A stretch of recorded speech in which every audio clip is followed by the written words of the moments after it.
Right. So I was starting to get a lot of questions. I was kind of surprised. I thought, well, I'm male and, maybe that's why they feel comfortable asking. But people were saying, we're asking about pornography, and they were asking, I realized we want to, I'll just be direct about it. They were asking whether or not masturbation was bad. They were asking whether or not masturbation with ejaculation was particularly bad. And here's my stance on this. I'm a biologist and a neuroscientist, not a psychologist. But what we know for sure is that if an individual repeatedly engages in this circuitry, let's say masturbation and pornography with increasingly potent forms of stimulation that are on a screen, a couple of things happen. First of all, what's being reinforced? What's being reinforced is a high dopaminergic response to watching other people engage in sexual behavior, which is very different than being in a first-person sexual experience. Okay. So right there, that what's being reinforced is not actually any kind of improvement in communication skills. It's voyeurism.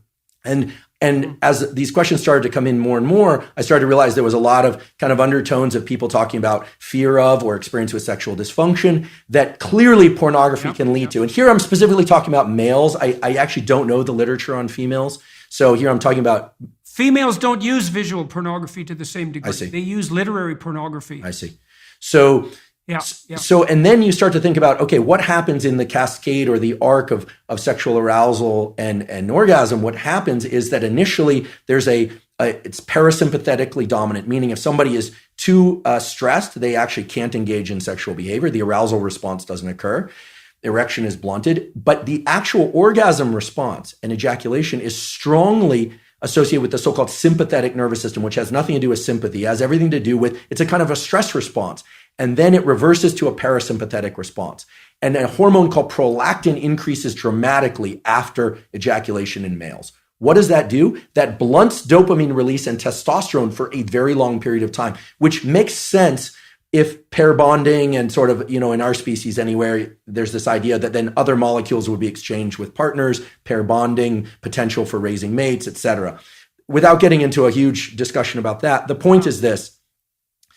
Masturbation and pornography are potently tapping into the dopamine system and can undermine the very processes of which I consider healthy processes of finding a mate, dating, communication, eventually, if it's appropriate, sexual interaction, etc. Like it's undermining pair bonding. And pair bonding. So here's a question. If you're seeking sexual release through pornography and you go through the whole cycle and you get a prolactin release, do you bond with yourself? So this is very interesting. The biology explains it as what's left there is a kind of an open loop, a kind of an emptiness. Right? Because bonding with the self is a complicated notion. I mean, there's a healthy version of that, of course, loving oneself and self-referencing. Yeah. And again, this is more far more your domain than mine in terms of what a healthy self-relation is. But in the absence of a real partner there, absence of real sexual partner, there's an open loop of neurochemicals, including oxytocin and prolactin. The dopamine, remember, dopamine goes up during pursuit, anticipation, then peaks and then crashes below baseline after orgasm and ejaculation. So this kind of low that people fear is putting them into an amotivated state. We can think of this, if I were to kind of expand on it, would be it's this kind of neurochemical, psychological equivalent of making your home environment filthy for a few years back when I started doing some public-facing education. I started getting a lot of questions, especially on YouTube, from young males about pornography and masturbation.